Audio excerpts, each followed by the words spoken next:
Sejam bem-vindos ao primeiro episódio do podcast Telas e Saberes, projeto das Faculdades Integradas de Bauru, onde a gente tem como objetivo fazer uma série de discussões sobre a relação entre o audiovisual e os diversos saberes na sociedade.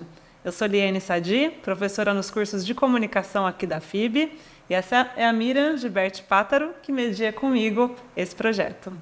Olá, Liene, prazer estar aqui. Espero que seja um projeto, uma aventura muito boa para todos nós. Sim. Hoje a gente tem a honra e a alegria de receber o professor da casa, professor Dr. Álvaro André Zene Cruz, que é professor, docente, pesquisador, crítico cinematográfico. A Miriam vai apresentar o currículo dele aqui. O Álvaro é doutor e mestre em multimeios pela Unicamp, com doutorado sanduíche pela University of Leeds, especialista em argumento e roteiro para cinema e televisão pela FAAP e bacharel em cinema e vídeo pela Faculdade de Artes do Paraná. Desde 2014 é editor-chefe da revista Pós-Créditos, dedicada à crítica cinematográfica. Obrigada, Álvaro, por estar aqui começando esse podcast com a gente, esse projeto. Eu que agradeço, é um prazer estar na estreia e vamos bater papo. Legal. A gente escolheu para esse primeiro bloco temático, então, um assunto que mobiliza paixões dentro do universo do audiovisual, paixões, reflexões, algumas vezes até discussões, desentendimentos, é uma coisa que as pessoas se envolvem muito dentro do universo audiovisual. E trouxemos o Álvaro, que é curador, crítico, roteirista, justamente para falar do assunto das adaptações audiovisuais, tá bom? Então, na nossa proposta aqui nesse primeiro bloco é discutir todo esse universo que tange todos os meios, do livro, da literatura, entre o teatro, entre o cinema, como Sim. é que isso se desenvolve na sociedade. Acho que é importante a gente falar também, inclusive... Quero registrar aqui, né? É um prazer realmente poder começar esse projeto, porque eu acho muito importante que a gente tenha a oportunidade de expandir, de divulgar, né, para a sociedade tantos temas, tantas conversas que nós temos, né, no espaço universitário, que são muito interessantes e que precisam ser expandidos, precisam chegar até a sociedade em geral, né? A comunidade. Então, é muito bom que a gente tenha essa oportunidade, que a gente tenha esse espaço para fazer isso, né? Para além da faculdade, apresentar para a sociedade essas conversas que nós temos, essas trocas de ideias que nós temos aqui, né? Exatamente. Isso é muito bom. Exatamente. Então, vamos começar a nossa conversa no assunto das adaptações, né? Acho que quando a gente fala de adaptação literária para o audiovisual, né, uma grande questão é o que é uma adaptação efetivamente, né? Existem graus de adaptações diferentes, então a gente ficou interessado em conhecer um pouco mais sobre isso, assim, no que se constitui efetivamente uma adaptação para o audiovisual. Bom, eu acho que o audiovisual em si, ele já nasce de uma adaptação, que é a adaptação do roteiro, né, para as telas. Quando a gente começa a produzir uma obra audiovisual, antes de tudo a gente escreve o roteiro. Então a gente escreve essas ideias em palavras, né, num papel. Então essas palavras prevêem, elas não são um fim, elas são um meio para que isso se torne de fato imagens em movimentos e som. Então eu acho que em todo audiovisual, em algum sentido, há uma adaptação, né? Mas aqui a gente está falando de adaptação, acho que num conceito mais recortado, né, da adaptação literária, de fato, né, dessa obra que nasce para ser um livro, para ser um conto, para ser uma crônica e por algum motivo vai e extravasa depois para a tela, né? E aí existem, de fato, graus de adaptação e a gente precisa entender algumas coisas, né? Primeiro, eu estou adaptando o quê? Para onde, como, né, em que contexto, porque a gente também tem que, né, lembrar que esse texto existe de uma forma, foi escrito num determinado momento e ele está sendo adaptado agora num outro contexto, talvez, né, num contexto em que já sai ali da página do livro e vai para a tela, né, e vai dialogar com outro mercado, com uma série de outras obras, né? Se eu estou falando de televisão aberta, por exemplo, eu estou falando de uma obra que está dentro de uma grade de programação, Né? Se eu estou falando de um streaming, eu estou falando de uma obra que está, às vezes, ali no meio de uma série, de um cardápio de obras que misturam obras originais, obras adaptadas, obras contemporâneas, obras do passado, né? E aí entender os formatos, né? Eu estou falando de série, narrativa seriada, e hoje eu tenho a narrativa seriada muito mais maleável, né? Eu posso ter série de 3 episódios, eu posso ter de 13, eu posso ter de 20, né? Eu estou falando de telenovela, eu estou falando de filme, né? Então, entender que tipo de adaptação eu vou fazer.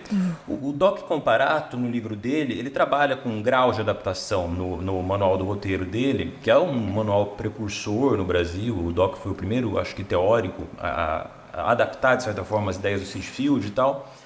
E ele vai falar em adaptação propriamente dita, que é a mais fiel possível, né? E aí, claro, a gente tem que entender que essa fidelidade, ela passa por essa transcriação, né? De que agora é imagem, né? Não é mais texto. Então, eu determino um personagem na frente daquela pessoa, né? Que está vendo aquele filme. Aquela pessoa já não vai mais imaginar. Claro, né?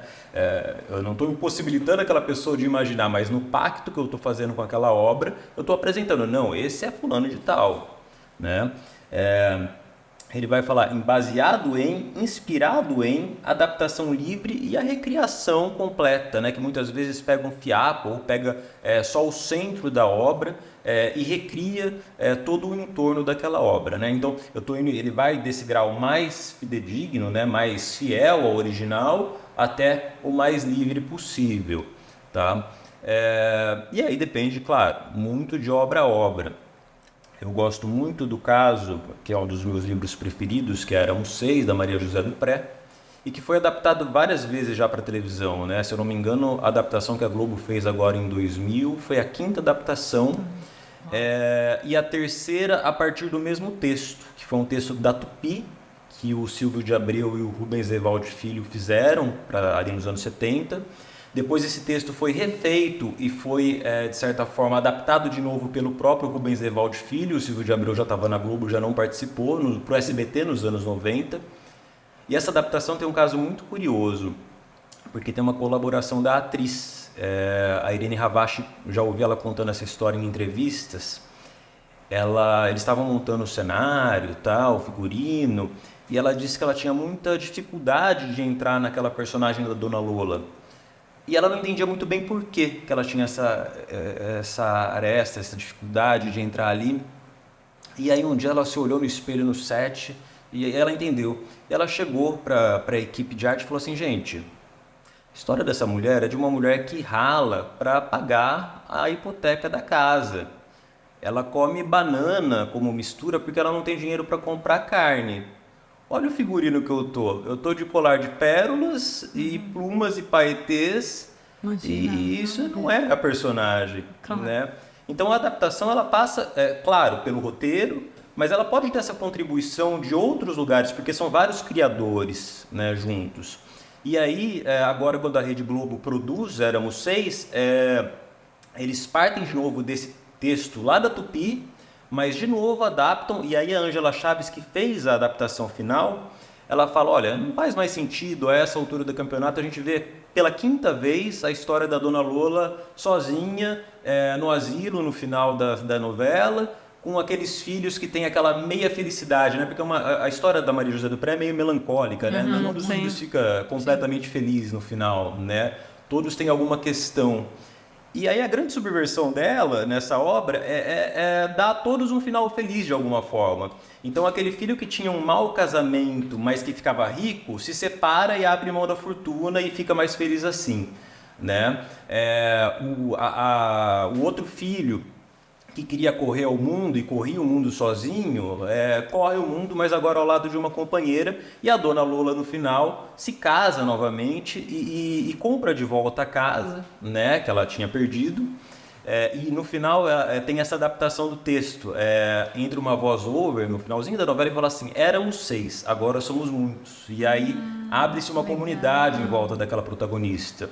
Não trai o ethos, o valor principal da história, né? E ao mesmo tempo apresenta uma novidade para o público, né? E traz uma leitura mais contemporânea, eu acho, mais otimista da obra, né? Faz sentido. Eu vi a versão do SBT quando eu era criança. Sim, eu tenho essa eu lembrança também. desse teor mais Sim. melancólico mesmo, né? Então, interessante a gente ver como a obra também vai absorvendo o ar do seu tempo, né? E você comentou isso em relação até às narrativas ficcionais, né? Quando você falou do comparato em relação a essa questão da obra inspirada livremente, né? Desses graus de adaptação, fiquei me questionando até sobre a questão das narrativas documentais, porque se você pega, por exemplo, uma biografia de alguém, uma figura histórica num livro, a biografia em si já é um recorte daquela realidade, e aquilo ser adaptado para o cinema é mais um recorte. E vejo que até o público em geral tem bastante dificuldade de fazer essa leitura de que aquilo não é a vida da pessoa, aquilo é uma narrativa ficcional baseada num livro sobre a vida de uma determinada figura histórica, né? Isso acontece com artistas do rock, enfim, todas essas biografias que saem, né? E até mesmo uma autobiografia vai ser uma narrativa, né? Sim. Porque a história que eu conto de mim é uma narrativa da minha construção, que eu construí. Não quer dizer que necessariamente seja a única, né? Ou a verdadeira, ou mais próxima da verdade. Tudo bem que eu posso estar mais próxima da minha história verdadeira. Sim. Mas ela não é a única, né? Eu conto uma faceta, talvez a mais fidedigna, mas não é a única, né? Agora, eu queria só fazer isso nem estava no nosso script, mas me chamou muito a atenção no começo da sua fala, que eu nunca tinha pensado nisso. É engraçado, né? Como algumas situações nos chamam a atenção, eu acho que é quase assim uma coisa empírica, mas você não percebe a lógica ou né, o que teria a teoria por trás disso, né? Já aconteceu de, em algumas situações, eu assistir um filme ou ler uma história e eu pensar assim, isso aconteceu recentemente, não lembro agora mas enfim, acontece. E aí eu pensar assim, nossa, eu queria saber, eu queria ver essa história filmada por um autor russo, por um cineasta russo. Eu queria ver essa história em Kurosawa. Como é que Kurosawa ia contar isso, né? Como é que um francês, um diretor francês ia me contar essa história? Eu acho que ia ser muito mais interessante. Eu pensei isso e agora eu entendi porque eu pensei isso. Porque é o que você falou. Todo roteiro é uma peça escrita. Sim. E quando ele vai para o audiovisual, ele muda. E por que ele muda também? Não é só porque ele vai para o audiovisual. É porque tem um diretor e toda uma equipe que faz uma leitura daquilo. Então, isso é muito interessante, porque você pode ter o mesmo roteiro, né? Daí o que vai acontecer? Você falando isso, você vai ter o mesmo roteiro. Eu entrego para você filmar, vai ser um filme. E o mesmo roteiro na mão dela vai ser outro completamente diferente. Então, é muito doido isso, né? Porque no final das contas, quando a gente usa essa palavra adaptação, a gente está falando de um universo que na verdade, nós estamos falando de leituras, né? E de ficções que se criam a partir de uma criação primeira, digamos assim, né? Mas que se expande porque são N possibilidades, né? De acordo com quem passa por ali naquela produção. Posso ir adiante? Bom, os livros sempre foram inspiração para o cinema, já comentamos sobre isso. Tanto que na maior premiação norte-americana, né, o Oscar, há uma premiação para o roteiro original e para o roteiro adaptado. Essas adaptações, elas de histórias, né, de livros, de livros, adaptações literárias para o cinema, também exploram gêneros diversos. Ficção científica, mistério, romance, etc. É justo, diante dessa variedade, né, desse contexto aí tão variado, comparar, vamos à pergunta, né, que sempre passa, né, pelas nossas cabeças. Eu, inclusive, já tive uma conversa prévia com você sobre isso. É justo a gente comparar adaptação literária com uma obra cinematográfica? Dizer aquela pergunta, né, clássica, o livro é sempre melhor do que o filme? O que é melhor, o livro ou o filme? Né? E você achou que esse filme é tão bom quanto o livro? É justo isso? Eu acho que é natural, né? Porque a gente tem esse ponto de partida muitas vezes, mas a gente tem que entender que essa comparação ela tem que ser complexa, né? Ela não pode ser simplificadora. Nesse sentido, muita gente diz que o Hitchcock melhorava todos os filmes, todas as obras literárias que ele adaptava, que ele sempre escolhia livros meio medianos, né? E que ele sempre melhorava nos filmes, né? O próprio Vértigo é uma adaptação, tá? Então, eu acho que tem que ter esse comparativo com certo cuidado. Em aula, eu sempre brinco que a melhor cena da franquia Harry Potter está nos filmes e não está no livro, né?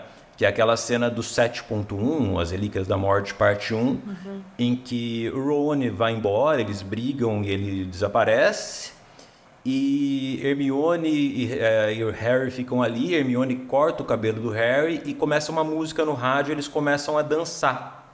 E é uma cena muito bonita porque ali tem toda a solidão daqueles personagens, né, que vivem naquele momento a jornada do herói, de fato, como nunca dentro da série.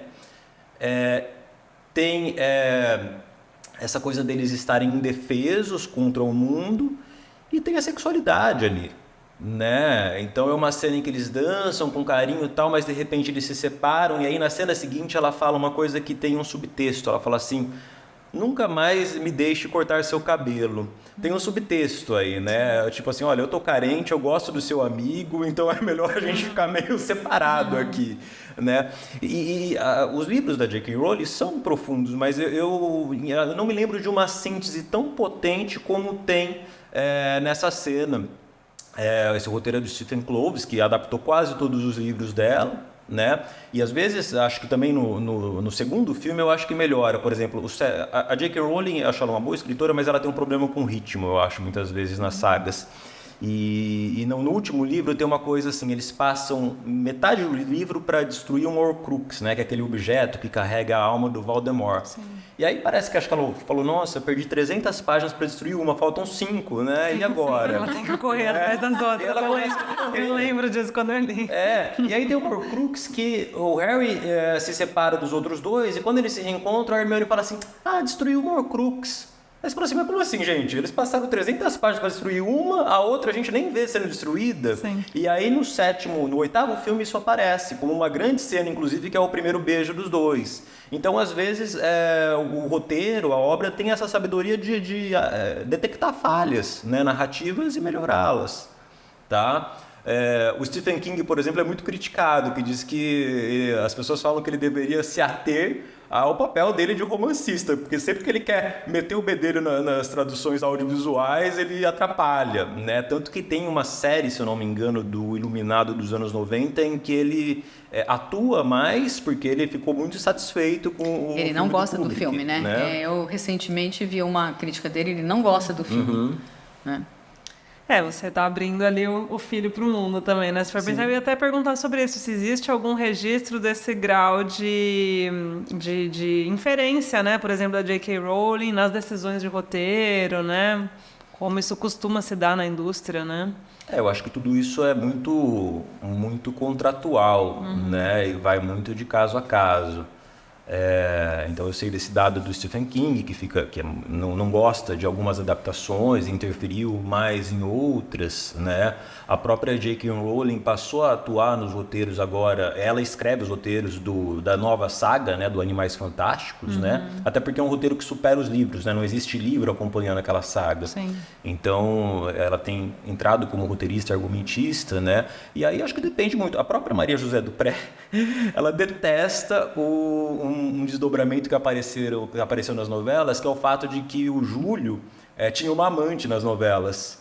E aí ela achava um absurdo isso. Ela falava, a Lola já sofre muito, agora vão dar uma amante para esse homem ainda por cima. Mas é adaptação para telenovela, precisa de conflito, né? E de fato, Éramos Seis, conquistar no livro não sustentaria uma novela, né? Então a adaptação ela precisa buscar outros caminhos, né, para ir criando esse alicerce. Em sala de aula eu sempre uso o exemplo de Laços de Família, que é uma novela do Manuel Carlos. Sim. Aí eu falo muito de novela porque eu pesquiso novela, né? E o Manuel Carlos tirou a história principal da mãe que engravida para que o bebê doe a medula para a filha que está doente de um artigo de jornal que ele leu. Só que essa história não sustentava 8 meses de novela. Então ele cria uma história, um paralela, história, né, em que essa filha, antes de tudo isso, rouba o namorado da mãe, né? E aí cria toda uma triangulação mais complexa para essa história. Então é isso. É uma adaptação também, né? Será que essa história sustenta 8 meses diários? Acho que não. Né? Talvez se fosse uma série de 10 episódios da Netflix, sustentasse. Sim, ou um longa, né? Se eu não me engano, Mãe Só Uma também é algum tipo de adaptação, um caso real, né? Que a Ana Moylert viu, mas que teve um desdobramento depois na narrativa que não era da notícia original. Da notícia original. Então, existe algum caso de autor que chegue a... acredito que não possa proibir, né? Mas fazer, assim... sei lá, um movimento do tipo, não, essa adaptação não, isso não vai ser lançado, esse filme não. Existe alguma história desse tipo, Álvaro? Olha, na literatura...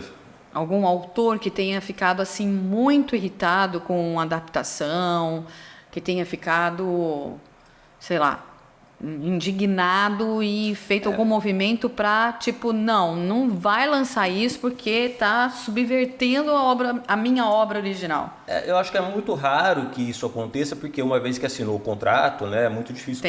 Não dá para voltar atrás. O que acontece é, muitas vezes, a gente vê os autores reclamando, né? Não, essa obra traiu o que era o meu livro, né, o meu original. O que eu sei, muitas vezes, são de negociações, não é bem uma adaptação. Mas, por exemplo, eu sei que quando a Maria Adelaide Amaral fez uma série chamada JK, que retratava a vida do Juscelino teve várias amantes. E a família não queria que mostrasse todas as amantes do Juscelino. Então ela teve que entrar num acordo para representar tudo em uma amante só, né? Para conseguir a liberação da série, nessa negociação de produção. Então e acho que inclusive deve ter sido um auxílio narrativo, né? Porque aí você lida com menos personagens e tal. Então, eu acho que esses acordos são comuns, né, e são contratuais. Se eu não me engano, eu falei da Maria Adelaide Amaral, eu acho que a autora de A Casa das Sete Mulheres, pode ser que eu esteja falando besteira, mas se eu não me engano teve um episódio que ela reclamou de uma cena que não havia no livro, porque é uma cena que não existe real, em que a Anita Garibaldi fazia o parto da Manuela. E essa cena foi inventada para a minissérie. E é uma cena completamente fictícia, né? E aí a Maria Adelaide, isso eu vi, né? A Maria Adelaide Amaral defendendo. Não, gente, é fictícia, mas é série. Eu criei aquilo, para mim era muito importante botar aquelas duas protagonistas mulheres juntas naquele momento. Elas disputavam o mesmo homem na história, né? E para mim fazia todo sentido, mesmo que isso não tenha acontecido, né? As pessoas têm que entender, separar o que de fato está ali. E aí esse é um exercício também, né? Na adaptação, e quando a gente se coloca diante de uma obra adaptada, né? Tentar entender o que é de fato o que aconteceu e o que não aconteceu, né? Principalmente quando envolve personagens reais, né? Quando você fala de situações históricas, né? Aí é uma problemática ainda maior, né? Com certeza. Então, e voltando à questão da adaptação literária, Linda Hutton, em seu livro A Teoria da Adaptação, de 2006, afirma: a arte é derivada de outra arte, histórias são derivadas de outras histórias. Levando-se em consideração essa ideia, quais os cuidados, quais os critérios que são convenientes para uma adaptação literária para o cinema? Em geral, independente... se é possível falar isso, independente do tipo de adaptação que você vai fazer. Mas quais os cuidados que, de imediato, você pensa que seria o ideal para se fazer para um audiovisual, para o cinema? Hoje em dia, quando a gente chega numa rodada de negócios, que é uma reunião entre produtores e roteiristas, a primeira coisa que perguntam para a gente é assim, para onde você imagina a sua história? E aí tem diferenças grandes. Se eu falo que é para Netflix é uma coisa, se eu falo que é para Amazon é outra coisa, se eu falo que é para Apple TV é outra coisa, porque são streamings com características diferentes já, né? Então eu acho que essa é a primeira coisa. Onde eu imagino a minha história? Eu imagino a minha história no cinema. né? E qual hoje em dia essa coisa dos fãs é muito forte, Sim. né? Então, será que eu estou disposto a cutucar a base de fãs dessa história, dessa narrativa? Até que ponto eu estou disposto a testá-los, né? Então essa é uma outra questão. Eu acho que a obra não tem que ficar se dobrando aos fãs. Eu acho que cada obra tem que propor o que ela acha que ela tem que propor. Mas eu tenho que entender que talvez um grande streaming não queira entrar em guerra com essa base de fãs, né? Que queira agradar ou queira, de certa forma, replicar da forma mais fiel a maneira como essa narrativa se construiu, né? Então, eu acho que essa é uma questão, né? Entender para onde eu estou levando essa obra.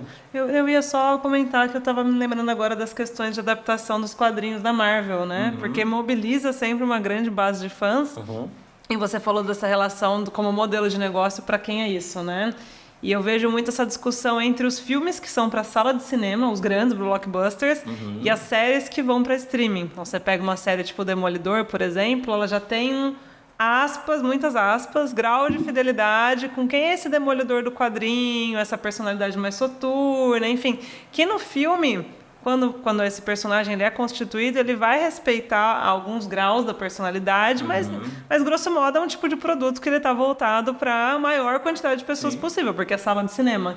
E no streaming, né, mesmo cutucando uma certa base de fãs, mas ao mesmo tempo também é isso. Às vezes você cutuca e às vezes você consegue ir para o lugar original do personagem, porque você não está refém de atingir ali um número enorme como a sala de cinema, né? Também é um... Por exemplo, eu não vi inteira, eu vi só o primeiro episódio, mas pega essa série nova da Netflix, a Replay, né? Que é uma adaptação literária, que teve o filme do Antoni Minghella, dos anos 90, se não me engano, com o Matt Damon. Sim. Né? E o primeiro episódio da série, que foi o que eu vi, que é o piloto ali, ele dilata ali uma coisa que no filme acontece em 10 minutos. Né? Então você conhece muito mais camadas, por isso que fala-se muito que a série é o lugar do personagem, porque ela tem mais tempo de revelar as camadas, a profundidade desses personagens. Né? E ali eu tenho uma série que, desde a escolha de ser em preto e branco, já mostra que ela quer ser um outro produto. Né? Porque esses canais, esses streamings também têm essa preocupação. A Netflix precisa ter a série mais agridoce lá, Doces Magnólias, tal, para um determinado público, mas ela precisa ter uma série mais rebuscada para mostrar que ela sabe fazer um produto na altura da HBO.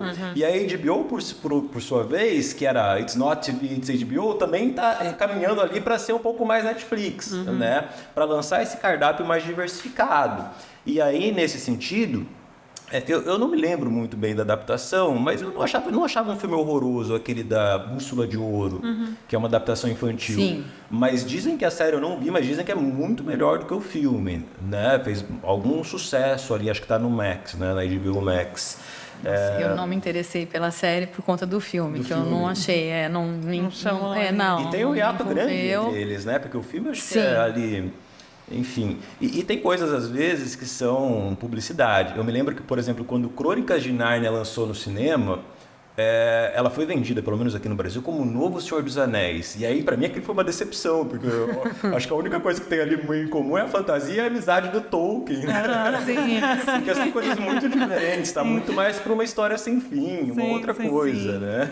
É outra pegada, né? Mas olha que interessante, né? Onde foi parar a conversa? Porque quando a gente começou a falar, tal, não sei o quê, na minha cabeça, falando sobre esse negócio de adaptação literária para o cinema e tal, eu estou pensando em questões assim, né, artísticas e não sei o quê.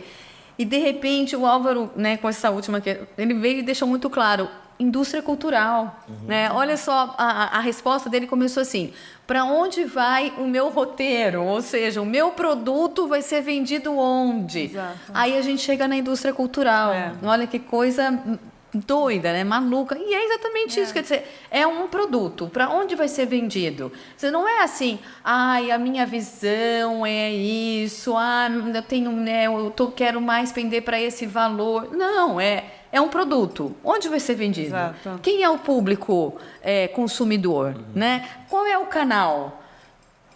Caímos da indústria cultural. Isso faz exatamente o gancho. Muito interessante, muito interessante. É mesmo. E faz o gancho com a próxima pergunta que a gente tinha pro Álvaro. Não foi proposital, sem querer, chegou, né? Mas porque essa reflexão, eu trouxe uma única citação aqui do nosso programa, né? Mas eu trouxe uma citação do Tarkovsky, que foi um cineasta, né, que atuou na União Soviética ali nos anos 60 em diante. E ele tem um livro muito bacana que se chama Esculpir o Tempo, né? Um livro que foi escrito em função de uma provocação, porque ele recebia muitas cartas das pessoas que assistiam os filmes dele, pessoas que amavam os filmes e pessoas que odiavam os filmes. E ele achava aquilo o máximo, ele adorava essa ideia de que as pessoas odiavam e pessoas amavam os filmes, e isso... Que é um bom sinal mesmo, um bom sinal. Eu acho que é um bom sinal. Você quer, assim, no mínimo é interessante, porque para suscitar tantas discordâncias, é porque no mínimo ele é interessante e deve ter alguma coisa interessante para dizer, né? Exato. Vale a pena conhecer. E eu trouxe essa citação dele porque ele faz justamente uma provocação no entender dele, e talvez dentro dessa nossa conversa a gente pode fazer reflexões num outro caminho do que ele está entendendo como adaptação, que tem a ver com o sentido estético também, né? Ele fala o seguinte no livro, olha que interessante, que os filmes dos irmãos Lumière foram os primeiros que tinham a semente de um novo princípio estético. Logo a seguir, depois desse começo da história do cinema, porém o cinema distanciou-se da arte, né, do que ele chama de arte, e empenhou-se em seguir o caminho mais seguro dos interesses lucrativos. Nas 2 décadas seguintes, né, estruturação ali de Hollywood, filmou-se praticamente toda a literatura mundial, além de um grande número de obras teatrais. O cinema foi explorado com o objetivo direto e sedutor de registrar o desempenho teatral. Tomou o caminho errado, isso no olhar do Tarkovsky, né? Então, eu queria saber para você, Álvaro, como que é essa questão? Assim, se a gente pensa, por exemplo, na saga Harry Potter, que foi mencionada, nos filmes da Marvel, né? Muitas dessas obras que a gente consome até hoje, não majoritariamente, mas muitas obras que a gente consome são até hoje adaptações, e isso faz parte da gênese da história do audiovisual, né? Que será que movimenta... Que é uma questão de indústria, mas é uma questão de público também, Sim. né? Do que será que a gente está falando? A gente está falando mais de estrutura de produção, uma coisa que facilita o roteiro, uma coisa que agrada mais o público. O que será que pode estar envolvido nesse universo, né? Bom, nesse momento agora, eu acho que a questão da nostalgia é muito forte, né? A gente tem muitas obras sendo ou readaptadas ou passando por reboots, né? Então é um momento e tem saído estudos, né, artigos, livros sobre isso, sobre essa comercialização da nostalgia cultural, né, que é muito marcante nesse momento, e que, enfim, eu vejo isso aberto ali pelo Stranger Things, eu acho que muito fortemente na televisão, né, nos streamings. E que é uma obra que vem... Eu estava com outro livro hoje, que eu não vou me lembrar o nome agora, mas é um compêndio de artigos sobre adaptações literárias para cinema e tal. E ele fala que às vezes a obra é adaptada, às vezes ela vem impregnada de outra coisa, né? Stranger Things é uma série que ela não é exatamente uma adaptação, ela é uma impregnação. Ela vem impregnada do Stephen King e do Steven Spielberg, né? Então ela vem impregnada dessa nostalgia de uma outra indústria cultural, talvez ali dos anos 80, né? E que talvez resgatem um lugar seguro para o público. Eu acho que isso é muito forte para o público, né? Saber que ali você vai ver uma narrativa que tem uma determinada qualidade e que você vai encontrar aqueles personagens com quem você tem uma intimidade, uma identificação, um laço, né? Uma outra coisa que me parece muito importante, por exemplo, na Marvel, é a questão de uma transmediação, né, de personagens, né, que vão sair da série, vai para o filme e vão se encontrando, e o público gosta dessas pequenas catarses dos encontros, né? Aquele personagem que fez o filme tal e nunca encontrou aquele outro herói no filme, encontrou na série que está no Disney Plus, né? Ou vice-versa, né? Então acho que tem essa conexão também de provocar aquilo que o Noel Carroll vai chamar de imaginação supositiva do público, né? Você vai complexificando a obra e vai provocando o público a fazer suposições. Será que fulano vai encontrar ciclano? Será que vai se relacionar com não sei o quê? Então, como vai ser esse encontro? Eu acho, né, que por exemplo, o Homem-Aranha novo, né? Esse último Homem-Aranha que coloca os 3 Homens-Aranha juntos, né? E que abre agora uma nova possibilidade para essas grandes indústrias. Porque agora eu posso fazer os 3 Homens-Aranhas ao mesmo tempo se eu quiser, e eles podem se encontrar de vez em quando, podem se separar, né? Eu lucro 3 vezes, né? E é isso. E aí quando o trailer foi lançado, eles lançaram omitindo o fato de que os Homens-Aranha se encontravam, mas o público já estava ali. Não, eu tenho certeza que nesse... E é uma obra que, de certa forma, vai adaptar o que tinha dado certo no desenho animado. Por que esse multiverso se abre naquele Homem-Aranha? Porque a animação do Homem-Aranha no Aranhaverso tinha feito um grande sucesso. Né? Na verdade, algo que já está nos quadrinhos, essa possibilidade de multiverso, né? E que vai para o cinema agora como uma potencialidade lucrativa. Né? Eu posso... Aí, o fulano gosta mais do Homem-Aranha do Tobey Maguire, vai ver esse. O ciclano gosta mais do outro, pode ver aquele. Né? Não sei se é isso que eles vão fazer, mas é uma possibilidade. Né? Então, acho que tem essa coisa do lugar seguro, desse trânsito que a transmediação coloca, né? De você ir complementando e reencontrando esses personagens em outras mídias, né? Eu adoro o Digimon, por exemplo. Né? E Digimon teve agora um reboot. Digimon teve em 2015 uma continuação para os fãs que viam nos anos 90 e agora teve um reboot para atualizar a obra original para a tecnologia contemporânea. Afinal, você está falando de uma história que fala sobre um mundo digital, só que foi produzida numa época que não tinha celular, tinha celular, mas não aparecia na série. Né? Então teve esse reboot agora da série para tentar buscar uma nova geração, né? E atualizar essa história num prazo aí de 20 anos. Desculpa a ignorância, o Digimon ele é adaptação de mangá para anime, não? O Digimon é uma história muito louca. Ele, na verdade, o mangá foi criado para vender bichinho virtual. Tá. Porque eles lançaram um bichinho virtual que lutava no Japão.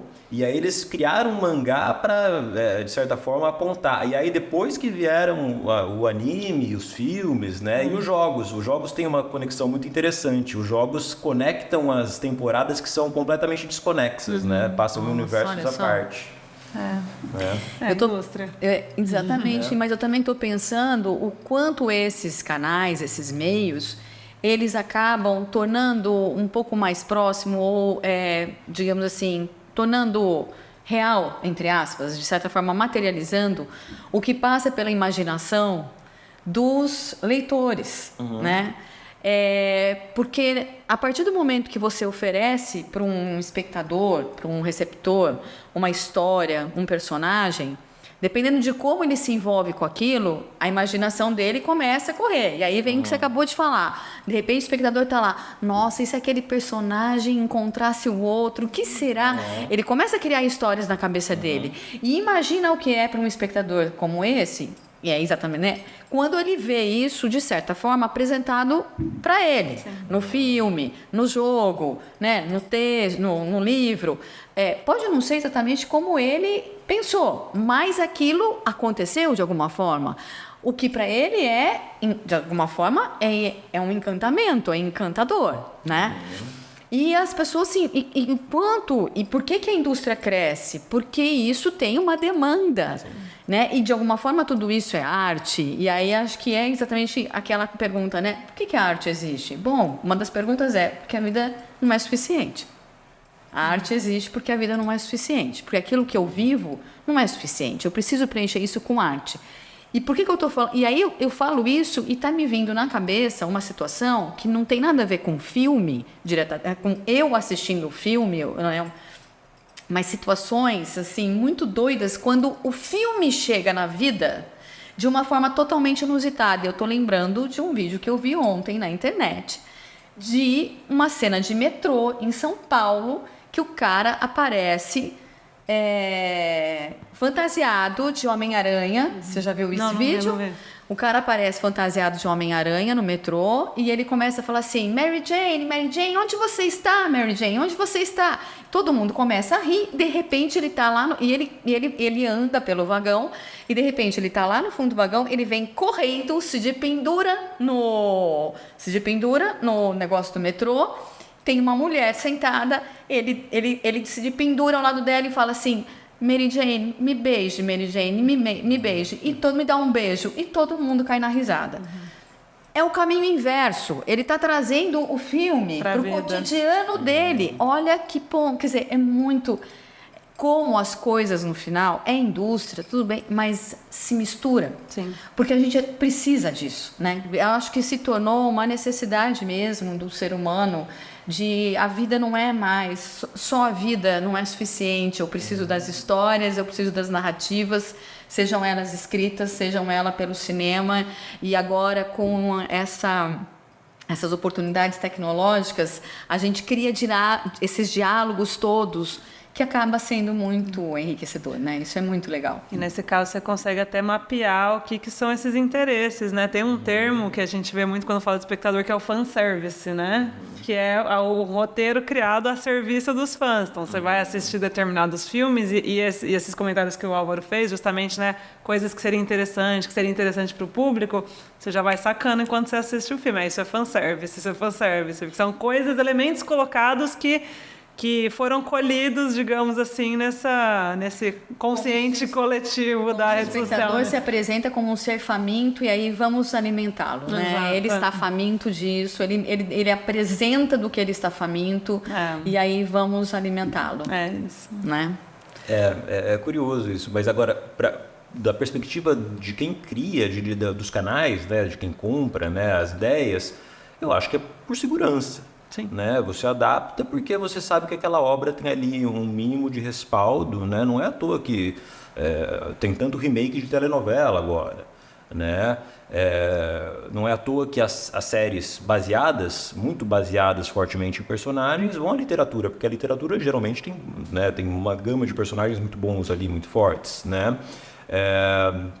Então acho que há essa segurança para a indústria também, né? em adaptar. Né?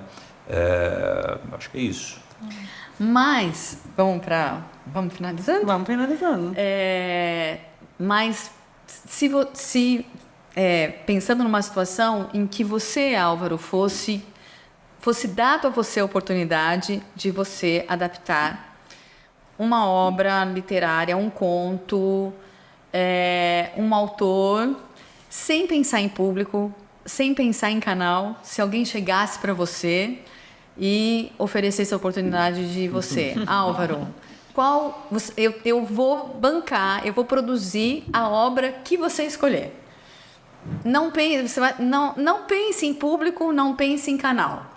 Eu quero dar a oportunidade de você adaptar alguma coisa do seu gosto, do seu desejo. Que obra seria essa?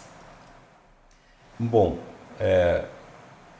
o Murakami é um dos meus autores preferidos, mas eu ia ficar com medo de estragar o romance do Murakami, porque eles são enormes, né? Então, esse é um desafio, hein? Não é à toa que todo mundo só adapta conta do Murakami, porque os romances são muito difíceis. Então, eu acho que das coisas mais interessantes que eu li nos últimos anos são 2 livros do Ian McEwan. Um chamado Enclausurado, que esse eu gostaria de ver na tela, é a história de um feto que está na barriga da mãe. Sim, vamos ver essa história. E ele ouve essa mãe planejando o assassinato do próprio pai. Só que esse feto também é um narrador muito... porque ele vira um sommelier, porque a mãe bebe na gravidez, ele vai bebendo vinho junto, e aí ele comenta os vinhos. Então é um narrador muito inusitado. Né? E tem um outro livro do Ian McEwan que chama Máquinas Como Eu, que é uma espécie de uma ficção científica que lida com IAs humanoides e tal, e tem toda uma questão ética. Esse casal, em determinado momento, assassina essa máquina, né? E aí entra essa discussão, mas era uma máquina ou era um humano já? Então acho que são 2 livros que me inquietaram muito nos últimos anos e que acho que dariam boas... Né? O Ian McEwan tem um filme já que é uma boa adaptação, que é o Desejo de Reparação. Desejo de Reparação, filmaço. Uma bela adaptação. Filmaço, eu não sabia que era dele, não sabia que era adaptação dele. Agora, esse Enclausurado, eu me lembro, quando foi lançado, me chamou muito a atenção a história e eu não li. Pronto, agora eu já vou sair daqui com uma tarefa, porque agora eu já vou ficar já ouvi, já tinha me interessado, agora que você falou, vou levar de tarefa para ler. E como exercício audiovisual muito interessante, porque você traduzir também esse feto, né? Assim, pensar como é que eu transporto isso, né? Dificílimo, nossa... Muito difícil. Legal. Álvaro, a gente gostaria então de agradecer muito pela sua presença, pela sua disponibilidade, pelo seu tempo para essa participação. Como a gente comentou no início, né, um tema que realmente suscita muitos ganchos, muitos caminhos e ramificações. Acho que foi uma possibilidade da gente começar a trazer, né, mesmo para as pessoas que são audiovisual, o que é esse grande universo da adaptação. Então a gente tem mais alguns programas ainda, alguns episódios dedicados a esse tema, né? A gente vai voltar a se encontrar com o Álvaro nos próximos episódios. Então, agradecer mais uma vez pela sua participação. Sim. Eu que agradeço e a gente continua o papo na próxima, então. Sim. Quero agradecer também, que bom, e assim, é muito, muito interessante como a gente, a partir de uma conversa, a gente abre para outras e sai. Com certeza, a conversa não acaba aqui, porque a gente sai pensando muito sobre pontos que foram levantados, né? E agradeço muito ao Álvaro por trazer aí essas reflexões e colocar aí essas ideias, né? Outras ideias, outras questões na nossa cabeça. E agradecer a você que acompanhou a nossa conversa e espero que vocês continuem a nos acompanhar, né, nessa aventura aqui, nesse desafio do nosso programa, do nosso podcast Telas e Saberes. Obrigada. Até a próxima.